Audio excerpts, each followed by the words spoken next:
जीवन को देखने के तीन दृष्टि होती है। एक जो सतह को देखता है और सतही दृष्टि से देखता है, looking at the surface and from the surface vision. एक जो साधारण, दूसरा दृष्टि जो साधारण मनोवैज्ञानिक दृष्टि है, जो सतह के थोड़ा अंदर जाकर अंदर चल रहे संघर्ष, संग्राम, कन्फ्लिक्ट, अलग अलग भिन्न भिन्न इंटेंशन, मोटिव इत्यादि को देखता है। ये साधारण मनोविज्ञान है जिसको पढ़ते हैं लोग और उपयोग में लाते हैं। और एक जो तीसरा दृष्टि है वो योग द्वारा दिया गया मनोविज्ञान है, और इसको माता जी ने कई जगह कहा, it is a reversal of consciousness. ये अंदर से बाहर को देखने वाला दृष्टि है। ये उस संघर्ष के पीछे जो प्रकृति का अवस्था है, जो प्रकृति का खेल है, उसको देखता है। हम लोग साधारणतया साधारण चेतना में रहते हैं और इसीलिए सब कुछ बाहर से देखते हैं। जो व्यक्ति बाहर से अच्छा दिखता है, अच्छा कपड़ा पहना है, अच्छा कार से उतर रहा है, अच्छा भाषा का ज्ञान है, और अगर हम लोग को मालूम पड़ता है कि ये बहुत बड़ा कोई आदमी रहा है, बहुत बड़ा ऑफिसर है या मिनिस्टर है, तो हम लोग बहुत इम्प्रेस हो जाते हैं। हम लोग को लगता है कि अंदर से भी ये व्यक्ति बहुत अच्छा होगा, और इसलिए बार बार धोखा खाता है मनुष्य। बाहर से जो चीज़, एक बहुत पुराना एक वेल नोन फ्रेज है, हर चीज़ जो चमकीला दिखता है, जो बाहर से सुंदर दिखता है, कोई आवश्यक नहीं कि वो अंदर से भी प्रकाशवान हो और सुंदर हो। लेकिन ये जान के भी मनुष्य धोखा खाता है, बाहर का दृष्टि केवल बाहर को देखता है। और इवन जब हम लोग योग में प्रवेश करते हैं तो भी एक लंबे समय तक ये दृष्टि हमको पकड़ कर खींचता है। हम लोग जब बाहर के किसी व्यक्ति का, जो हमारा कोई जान पहचान का हो, अगर बड़ा पोस्ट पर हो, तो हमको उसके साथ एसोसिएट करने में, हाथ मिलाने में, दूसरा को इंट्रोड्यूस करने में गर्व आता है।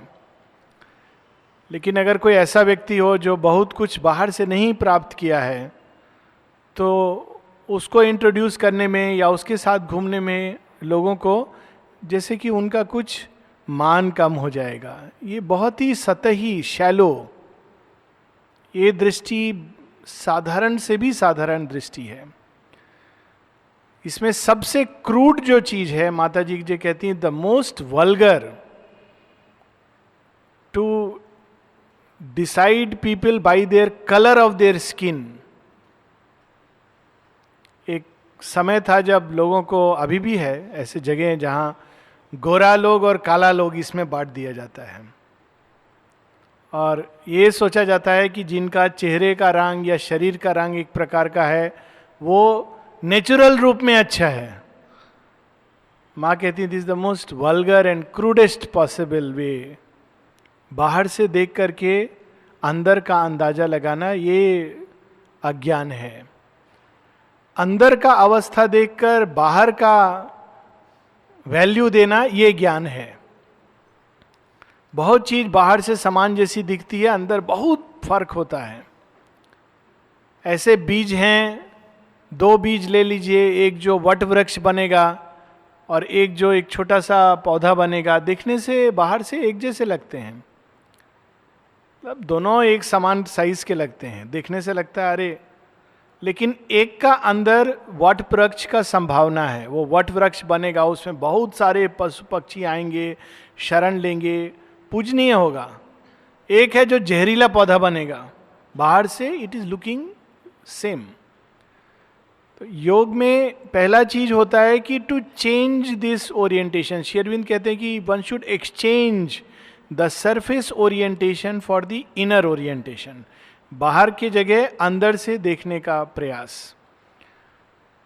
और जब हम अंदर से देखते हैं तो चीज़ों का बाहर का कर्म जो है उसका वैल्यू अंदर के अवस्था से निर्धारित होता है, and not vice versa. Normally हम लोग बाहर का कर्म देख के सोचते हैं कि अंदर में उसका ये अवस्था होगा, और कितना बार धोखा खाता है मनुष्य.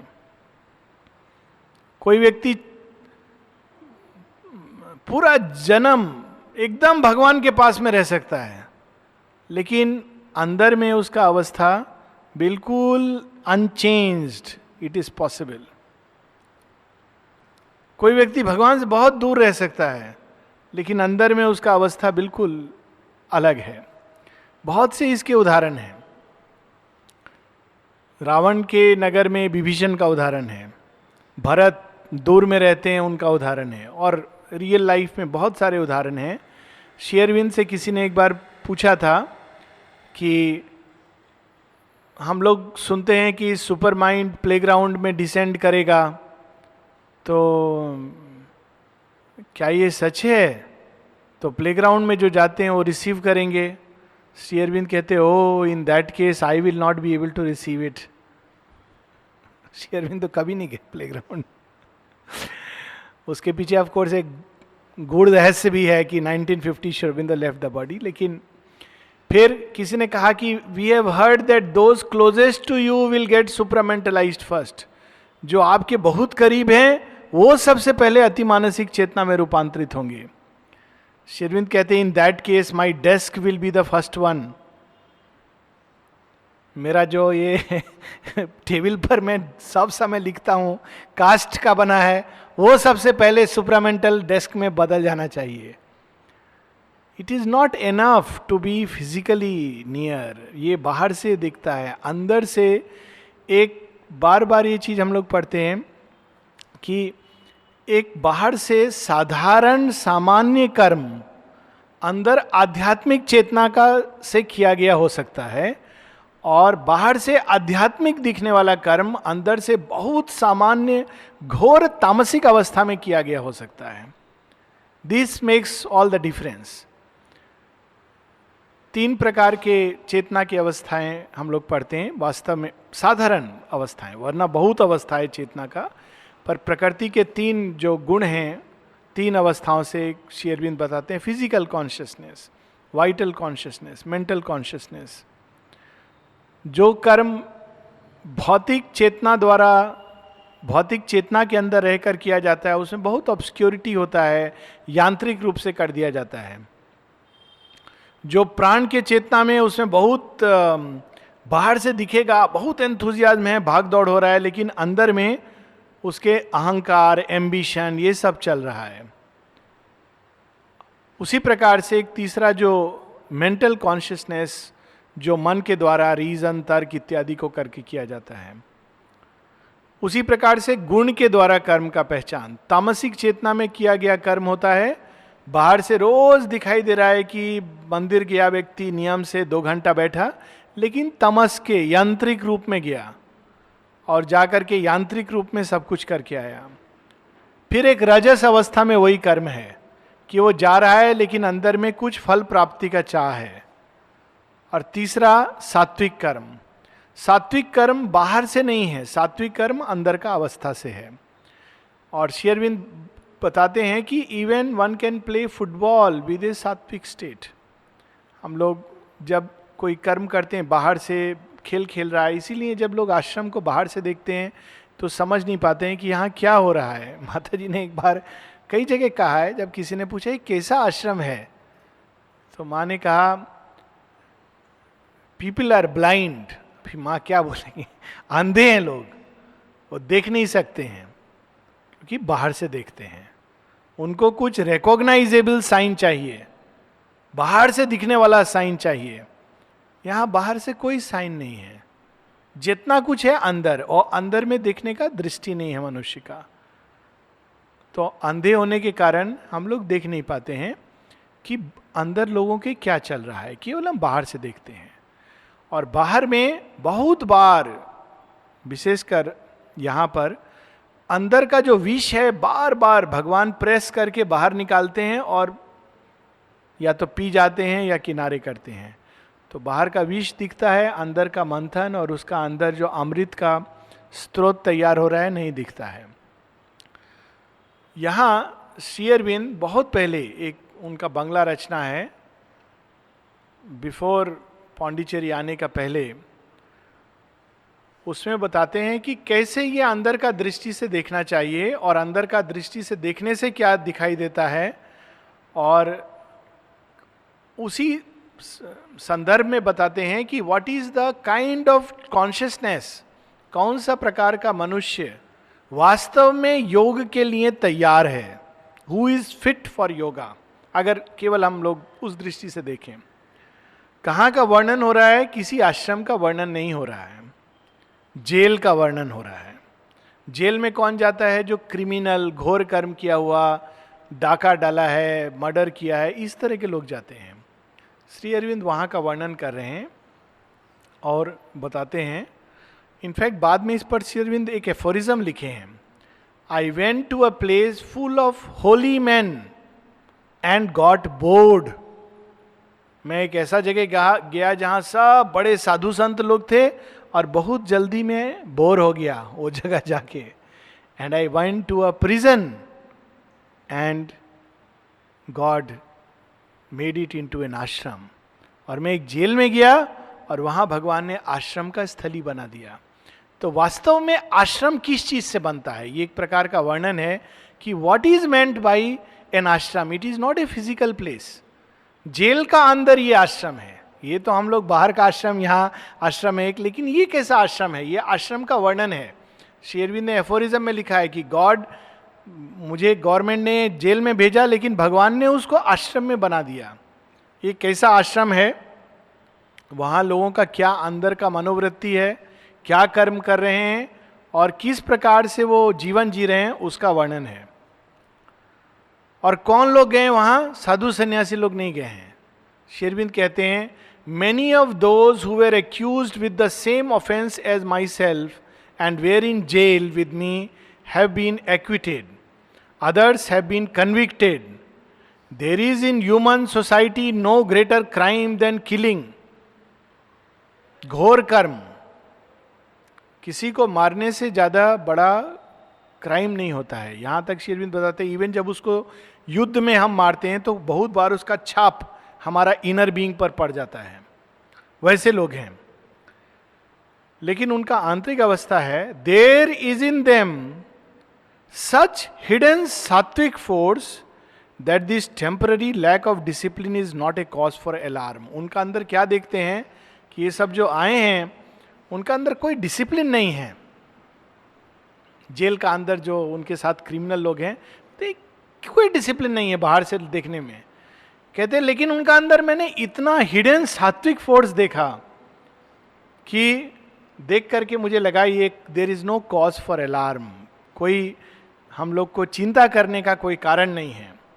The inner freedom I have mention before was a material quality of my companions, natural quality of my companions. उनका अंदर आंतरिक स्वतंत्रता उनका एक स्वाभाविक गुण था। During the days we were lost together in a big verandah, I observed with great attention their conduct and psychological disposition. देखिए, इसको योग दृष्टि कहते हैं। हम लोग आश्रम में आकर के सबका बुराई दिखाई देता है। श्री अरविंद जेल में जाकर उनका अंदर सात्विकता देख रहे हैं। He is observing their inner conduct and psychological disposition. वहाँ पर किस प्रकार से तैयारी करते हैं। एक जगह श्री अरविंदो से किसी ने पूछा था, साधारण जीवन में जब मनुष्य रहता है तो उसको कैसे तैयारी करना चाहिए योग का, साधारण मनुष्यों के बीच में घूमता है रहता है तो क्या करना चाहिए। श्री अरविंद कहते हैं, लर्न टू ऑब्जर्व कॉन्शियसली, सचेतन होकर संसार को देखो। बहुत मटेरियल मिलेगा हंसने का और अम्यूज होने का, कुछ दोबारा टीवी देखने का कोई देखने का जरूरत नहीं पड़ेगा। बाहर के संसार को अगर हम देखेंगे इतना मटेरियल है सिर्फ हंसने के लिए। तो श्री अरविंद वहाँ देख रहे हैं, I observed with good attention their conduct and psychological disposition. Apart from two of them, I never saw even a trace of fear in the face or speech of anyone. पहला चीज क्या देख रहे हैं, इनका अंदर भय नहीं है। और ये कौन लोग हैं? वो लोग नहीं है जिनको इमॉर्टैलिटी का आश्वासन दिया गया है। आश्रम में लोग आए, जब पहला किसी का मृत्यु हुआ तो लोगों ने चिट्ठी लिखा, हमने सुना था ये आश्रम में कोई मरेगा नहीं, ये मर गया, ऐसा कैसे हुआ? आप तो हमको बोले थे कि अमर हो जाओगे। भय से कांपने लगे लोग। ये कहाँ जेल है, श्री अरविंद बीच में है। कुछ उनको सुप्रामेंटल योगा नहीं बताए हैं। 1 साल बाद या उसके पहले किसका गर्दन फांसी लगेगा, कौन अंडमान जाएगा, कौन बाहर जाएगा, नहीं मालूम। श्री अरविंद कहते हैं, I did not see a trace of fear except 2 persons। 2 को छोड़ के किसी का अंदर भय नहीं देखा। हम लोग बोलते हैं प्योरिफिकेशन प्योरिफिकेशन, उससे हम लोग कुछ क्वालिटी समझते हैं। माता जी जो कहती हैं, of all impurities fear is the worst. जितने प्रकार के अशुद्धता हैं उसमें सबसे भयानक अशुद्धि क्या है? भय है। वो अशुद्धि से ये लोग मुक्त हैं, कुछ भय नहीं है। भय बहुत लेवल्स पर होता है। बहुत बार उसका छिपा हुआ रूप होता है। हम किसी को कुछ बोलेंगे, उसका हम पर क्या परिणाम होगा? हमको पता है कोई चीज सच है, लेकिन हम नहीं बोलेंगे। क्यों? अरे हम बोलेंगे तो हमारा ऊपर क्या परिणाम। ये एक प्रकार का भय है। भय, हम अपना गलती अगर किसी के सामने स्वीकार करेंगे, वो सोचेगा अरे ये तो कैसा आदमी है, ये दूसरा प्रकार का भय है। बहुत बार ऐसे लोग जो फ्रीली बोल देते हैं, उनका अंदर ये भय नहीं होता है। हम लोग ये चीज देख नहीं पाते हैं। हम कहते हैं अरे देखो कैसा आदमी है, but he is so free inside, we are not able to see. तो श्री अरविंद कहते हैं हमने उनका अंदर भय नहीं देखा। Almost all were young man, बूढ़े लोग नहीं थे, यंग थे। Many were boys. Even strong-minded people were likely to be quite upset in the thought of the dire punishment to be given to the accused if found guilty. बहुत मजबूत strong दिमाग वाले लोग भी वहां भयभीत हो सकते थे। क्या होने वाला है किसी को नहीं पता। But these young men did not really hope to be acquitted at the trial. ये लोग को पता था कि हम लोग को कोई छोड़ेगा नहीं, क्योंकि उधर में ब्रिटिश गवर्नमेंट है, इधर हम लोग का कौन सुनेगा। उनको पूरा भरोसा था कि हम लोग को या तो फांसी होगा या अंडमान भेजा जाएगा। Especially on observing the frightful paraphernalia of witnesses and written evidence of the court, people not versed in law would have easily formed the idea that even the innocent could not find a way of escape from that net. रोज क्या होता था, court में जाते थे, खूब सारा गवाही, एक का अगेंस्ट 1000 झूठा गवाही आ रहा है। हम लोग का क्या अवस्था है, सच्चा गवाही भी होने से अंदर में घबराते हैं। ये नहीं सोचते हैं कि हम लोग को अपना अंदर कोई चीज जानने का मौका मिला है। यहां झूठा पे झूठा गवाही हो रहा है, मालूम है हम पक्का फंसेंगे, और कैसा फंसेंगे, फांसी हो सकता है, लेकिन इनका अंदर कोई भय का, दुश्चिंता का भाव नहीं है। Yet, instead of fear or despondency on their faces, there was only cheerfulness, the smile of simplicity, and discussion about their country and religion with forgetfulness of their own danger. उनका चेहरा पर मुस्कान था, और क्या चीज डिस्कस कर रहे थे, देश के बारे में, धर्म के बारे में, अपना मेरा क्या होने वाला है इसका उनको भय नहीं था, इसका डिस्कशन नहीं था। A small library grew up as everyone in our ward had a few books with him.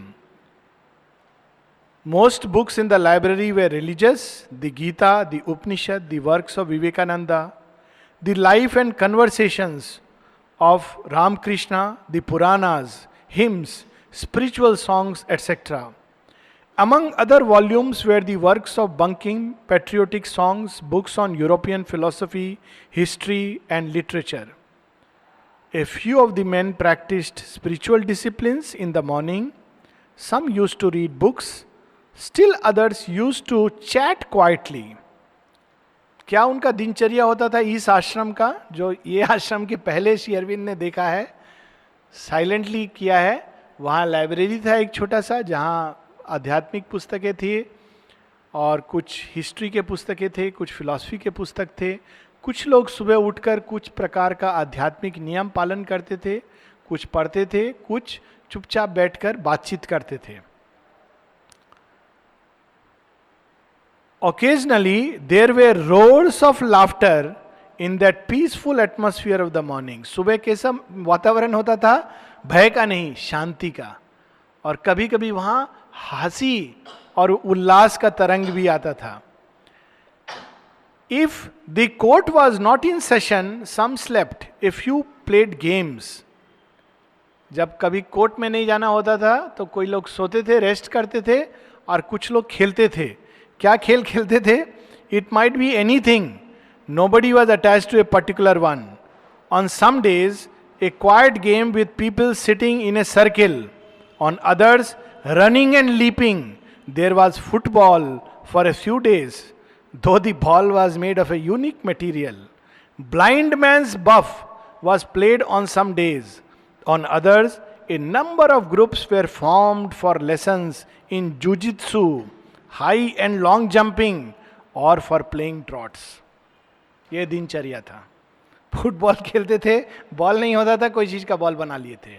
Droughts खेलते थे, लूडो टाइप का गेम, और वो जिसको बना करके लाइन खींचते हैं. ब्लाइंड मैंस बफ, किसी को छू लो सर्किल में जाकर, ये सब खेल वहां खेलते थे. भय से नहीं कांप रहे थे. भगवान को इसलिए प्रार्थना नहीं कर रहे थे मुझे बचा लो किसी भी तरह, भगवान मैं कहाँ फंस गया, कितना तुम्हारा पूजा किया, देखो आज मेरा फांसी लगने वाला है. कोई भय का ट्रेस नहीं था. ये वहां का दिनचर्या है. In the evenings their way musical sorries. शाम को क्या होता था? संगीत का सभा होता था, गीत होता था और संगीत होता था. ये श्री अरविंद का प्रथम आश्रम का वर्णन है. उल्लासकर, अच्छा, who were experts at singing sang for the sake of amusement. Ullaskar sang comic songs or did acting, ventriloquism, miming or told stories about hemp addicts on some evenings. और क्या क्या होता था? थोड़ा एंटरटेनमेंट के लिए कुछ कॉमिकल प्रोग्राम होता था, कुछ मोनो एक्टिंग होता था, कुछ लोग वेंट्रीलोकी. वेंट्रीलोकी वो कला है जिसमें मुख से नहीं बोलते हैं लेकिन आवाज सुनाई देता है. लोग कठपुतली के साथ करते हैं. यहाँ के ये भी एक आर्ट है. कुछ माइमिंग करते थे, किसी का मिमिक्री कर रहे हैं. ये सब वहां पर होता था. श्री अरविंद बता रहे हैं. Nobody paid any attention to the trial, but all passed the days in religious pursuits or in just being gay. कोई इस पर चिंता नहीं करता था कि मुझे क्या होने वाला है. तो सारा समय कैसे, या तो कुछ थोड़ा धार्मिक ज्ञान प्राप्ति में, या साथ में खुश. They were just happy. This unperturbed disposition is impossible to one used to evil actions. अब देखिए कितना रहस्य का बात बता रहे हैं. कौन मनुष्य का अंदर में इविल है, किसका अंदर कौन निर्दोष है, इसका पहचान बाहर से नहीं है. इसका पहचान क्या है? कोई मनुष्य जिसका अंदर में कलुष है वो बाहर में प्रसन्न नहीं रह सकता है. हम लोग पहले भी ये बात किए हैं. Joy is a sign that things are all right inside. जिसका अंदर में कलुष होता है वो बाहर प्रसन्न नहीं रह सकता है, ना अंदर प्रसन्न रह सकता है. तो श्री अरविंद कहते हैं इस तरह का जो डिस्पोजिशन है, इस तरह का जो मनोवृत्ति है, जो भाव है, वो किसी ऐसा व्यक्ति में नहीं हो सकता जिसके अंदर एक इविल, कुछ बुराई का बीज पल रहा हो. There was not the slightest trace in them of harshness, cruelty, habitual evil doing और क्रूकेडनेस. तो बुराई का बीज कैसे पता चलता है? इविल का हार्शनेस. जब हम लोगों से बात करते हैं तो हमारा अंदर एक कठोरता, कटुता, क्रूएल्टी, किसी को दुख पहुंचाना, कष्ट देना. श्री अरविंद एक जगह कहते हैं cruelty is the farthest from the divine. जब हम किसी को कष्ट देते हैं, जानबूझकर कष्ट देना चाहते हैं, दैट इज ए साइन कि हमारा अंदर में अंतःकरण बहुत अशुद्ध है, ईविल से भरा है. लेकिन अगर हंस रहे हैं, उल्लासित हैं, प्रसन्नित हैं, तो हमको चिंता का बात नहीं है, सब ठीक है अंदर. हैबिचुअल इविल डूइंग और क्रूकेडनेस. क्रूकेड लोग क्या करते हैं? बाहर से कुछ दिखाते हैं, अंदर से उनका दिमाग जाल बुनता है, ये करने से ऐसा होगा, वैसा करने से ऐसा होगा, ऐसे करके उसको ऐसा फंसा देना चाहिए. This is क्रिकेटनेस. स्ट्रेट नहीं है. स्ट्रेट व्यक्ति क्या होता है, अंदर में ऐसा फील किया वैसा बताया. क्रिकेट लोग ऐसा नहीं होते हैं, सब टेढ़ा मेढ़ा करेंगे, बाहर कुछ दिखाएंगे अंदर कुछ करेंगे, जाल बुनेंगे. तो श्री अरविंद बोलते हैं इसका उन लोगों के अंदर कोई लक्षण नहीं था. वो लोग बैठ के नहीं बोल रहे थे अच्छा हम फंसने वाले हैं, ऐसा करते हैं उधर से हम 4 विटनेस पकड़ लेंगे जो झूठ बोल देगा पैसा दे करके और हम बच जाएंगे. ये नहीं सोच रहे थे. क्रिकेट व्यक्ति ऐसा करता है ये वातावरण में. जब उसको लगता है मेरा गला में फांसी लगने वाला है तो वो देखेगा मेरा कौन चाचा है, कहाँ से क्या मैं कांटेक्ट लाऊंगा. वो 10 वकील जमा किया है, 10 विटनेस है, मैं 20 विटनेस लाऊंगा और मैं हरा दूंगा अपना विपक्षी को. ये आसुरिक संपदा है. इन लोग का अंदर वो भाव नहीं है. लाफ्टर, कन्वर्सेशन और play, all was joyful, sinless, full of love. कैसा उनका आश्रम है वहां पर जेल के अंदर. लाफ्टर, हंसी है वहां, कन्वर्सेशन और प्ले, आपस में लोग बातचीत कर रहे हैं या खेल रहे हैं. ऑल वॉज जॉयफुल, सब कुछ आनंद में था, हर्षपूर्ण था. सिनलेस, कोई पाप वृत्ति नहीं था. फुल ऑफ लव, प्रेम और माधुर्य से भरा हुआ था. कोई हार्शनेस, कटुता, इस प्रकार का चीज वहां नहीं था. The result of this freedom of the mind began to show itself soon. ये मेंटल फ्रीडम है. श्री अरविंद कहते हैं इन लोगों का मन अंदर से स्वतंत्र था और ये उनका जीवन में दिख रहा था. The perfect fruit can be obtained only if the spiritual seed is sown in this kind of field. कितना गहरा बात है. आध्यात्मिक भूमि किसका अंदर, कौन सा आध्यात्मिक भूमि तैयार है जिसमें आध्यात्मिकता का बीज निकल सकता है. ये भूमि. कैसा भूमि? प्रसन्न है, बातचीत कर रहा है, प्रेम मधुरता से भरा है, भय नहीं है, टेढ़ा मेढ़ा मन में जाल नहीं बुन रहा है, जो है साफ है, सीधा है, निश्चिंत है. ये भूमि बीज बोने के लिए तैयार है. अगेन इसमें यह नहीं कि number of hours you sit for meditation, it is not that. Pointing at some boys, Jesus said to his disciples, those who are like these boys will attain the kingdom of God. Jesus Christ का कहानी बता रहे हैं कि इस तरह के लोग जो जेल में थे, जिनको श्री अरविंद ने देखा, उनको देखकर ऐसे ही लोग जीसस क्राइस्ट ने देखे होंगे. और ऐसे ही लोग को देख करके जीसस क्राइस्ट ने कहा ये जो लड़के हैं ये लोग भगवान का स्वर्ग, अंदर में जो स्वर्ग, किंगडम ऑफ हेवन, ये भगवान के भूमि पर पहुंचेंगे. इनका अंदर सामर्थ्य है. They have the capacity to reach the kingdom of God. Pointing at some boys, Jesus said to his disciples. ये बहुत अद्भुत वाक्य है. यहां श्री अरविंद ये नहीं कह रहे हैं कि जीसस वुड हैव सेड. ऐसा प्रतीत हो रहा है वाक्य को पढ़ने से कि श्री अरविंद ने एक्चुअली देखा जीसस क्राइस्ट को वहां आकर पॉइंट करते हुए बच्चों के प्रति. सो ये क्वालिफाइड नहीं है. और श्री अरविंद उस समय हम जानते हैं कि कैसा आंतरिक अवस्था में श्री कृष्णा, विवेकानंदा इत्यादि से उनका जो वार्तालाप हुआ है. इट इज क्वाइट पॉसिबल कि actually he saw Jesus Christ. इस यहाँ पर we don't know. Shri Aurobindo कहते हैं पॉइंटिंग एट सम बॉयज, ये प्रेजेंट टेंस में है. Jesus said to his disciples, those who are like these boys will attain the kingdom of God. जो इस प्रकार के लड़के हैं वो पक्का भगवान का राज्य को प्राप्त करेंगे. They alone have the capacity for yoga. मात्र इनके अंदर योग का क्षमता है. Who do not consider misery as misery, but are full of joy and cheer in all situations. जो सब अवस्था में प्रसन्न रह सकता है. दुख जिसको दुख नहीं दिखता, बाहर जेल में जाने से जो भयभीत नहीं होता. कौन भयभीत नहीं होगा? जो कहीं ना कहीं उसको ट्रस्ट है कि यहां भी भगवान है. क्या हुआ जेल में जाने, क्या भगवान चले गए? यहां भी भगवान है. What is there? बहुत बार अच्छा है बाहर का दुनिया से कट होकर के आदमी को एक अवसर मिला, तो they are full of that inside. जो किसी भी बाहरी अवस्था में दुखी नहीं होता है. वो योग के लिए तैयार है. द राजसिक attitude does not get any encouragement in jail and there is nothing there to nourish the tendency to worldly pleasures. राजसिक एटीट्यूड बहुत जल्दी दुखी हो जाएगा ऐसा भूमि पर जाकर, बोलेगा अरे मेरा तो सुख सुविधा का साधन नहीं है. आजकल जैसे होता है ना, मिनिस्टर जब जेल जाते हैं तो पहले वो 2-4 और साथ में चले जाते हैं उनके, जो उनका सेवा करेंगे. फिर टीवी आता है, फिर मोबाइल आता है, उसका बिना वो रह नहीं सकते हैं, क्योंकि राजसिक एटीट्यूड कैन नॉट. और दूसरा जो तैयार हैं वो जब ऐसा अवस्था में होते हैं, मतलब ये एटीट्यूड है. जेल में आश्रम बन जाता है और आश्रम को व्यक्ति जेल समझने लगता है. This is the change of attitude, difference of attitude. Under these circumstances, since there is a dearth of things to which it is used and in which its rajas can be indulged, the demonic mind destroys itself like a tiger.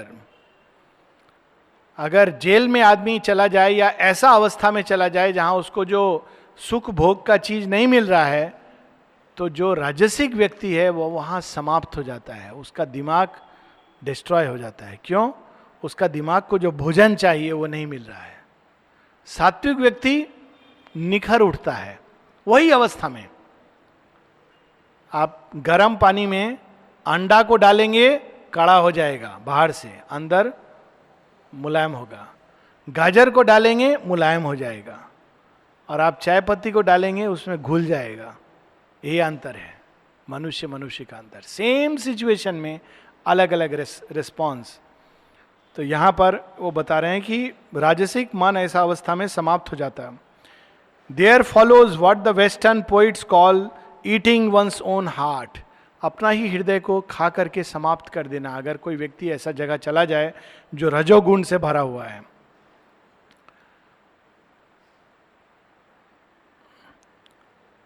A current, this is what happened to us too, that in seclusion, when in seclusion, though there be external suffering, turns through an eternal attraction to God.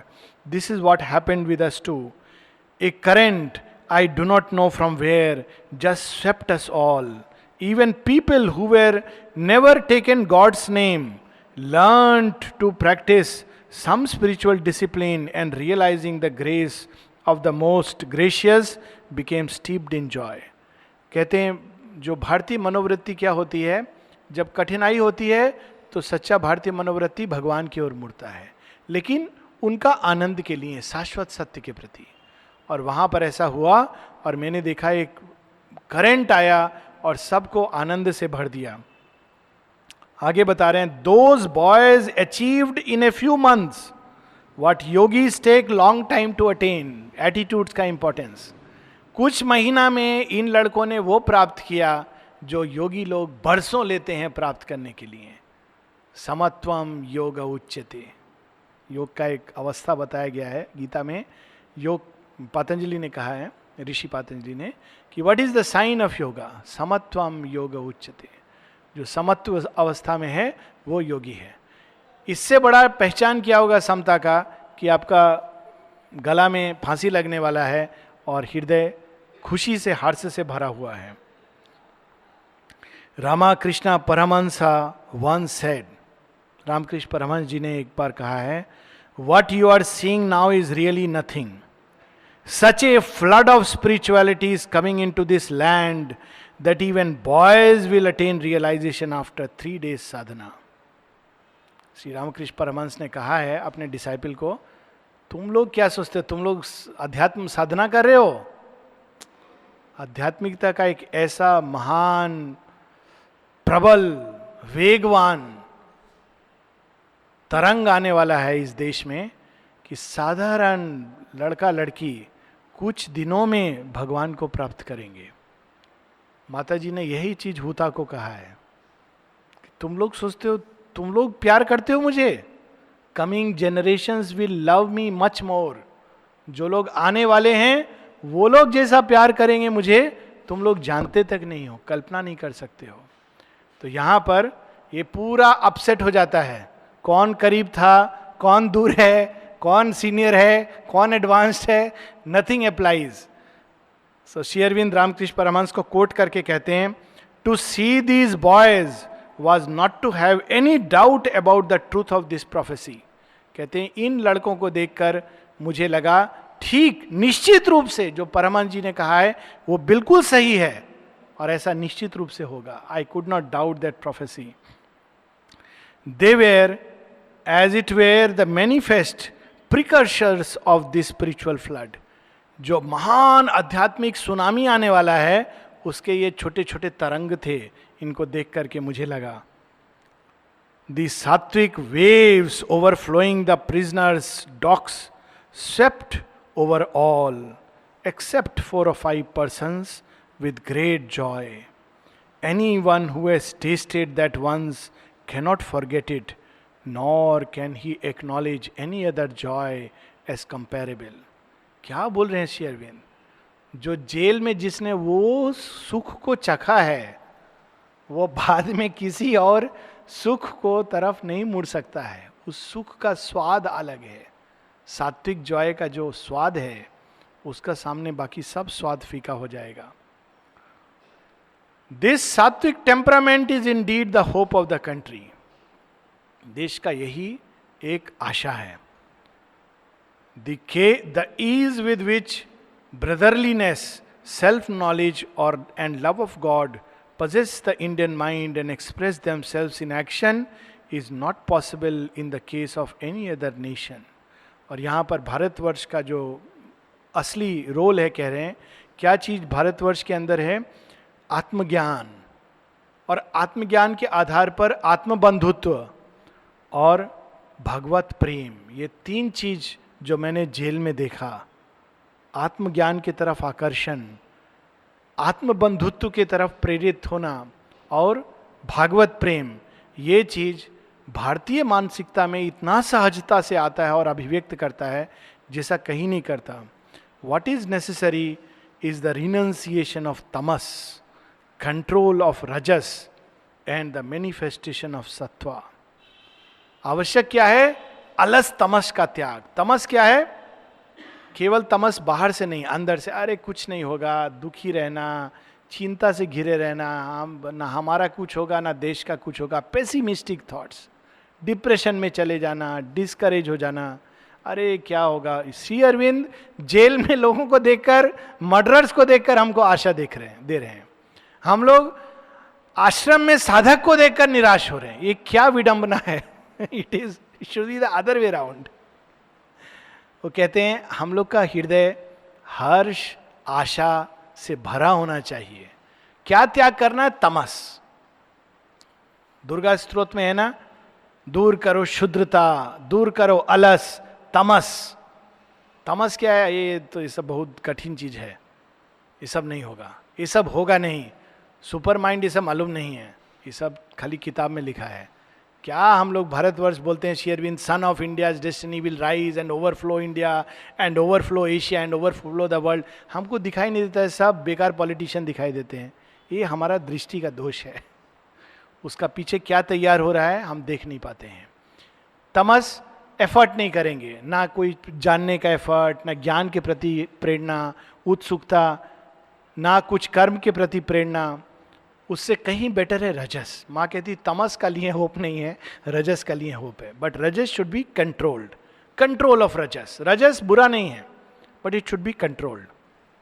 Control of rajas. What is necessary is the renunciation of tamas. किस चीज का त्याग करना है? Objects का नहीं, तमस का त्याग करना है.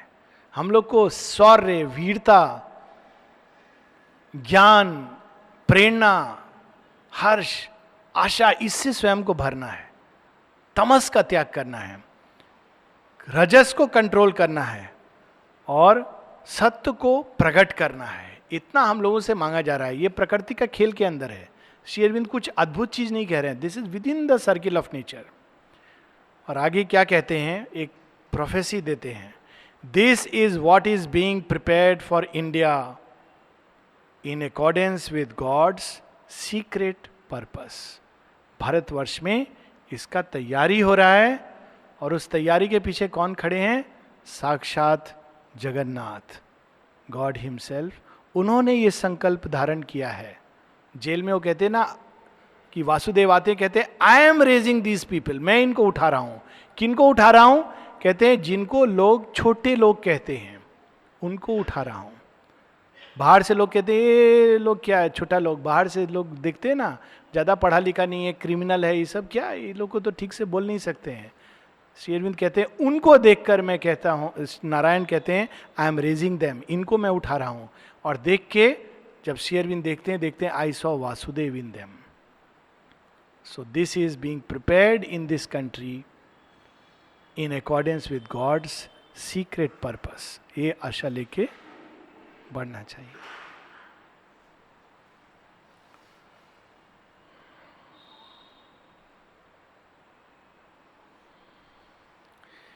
ये टाइम के लिए नेक्स्ट वीक लास्ट क्लास होगा, नेक्स्ट वीक होगा क्लास, उसके बाद फिर नेक्स्ट जब होगा तो we will put up the notice.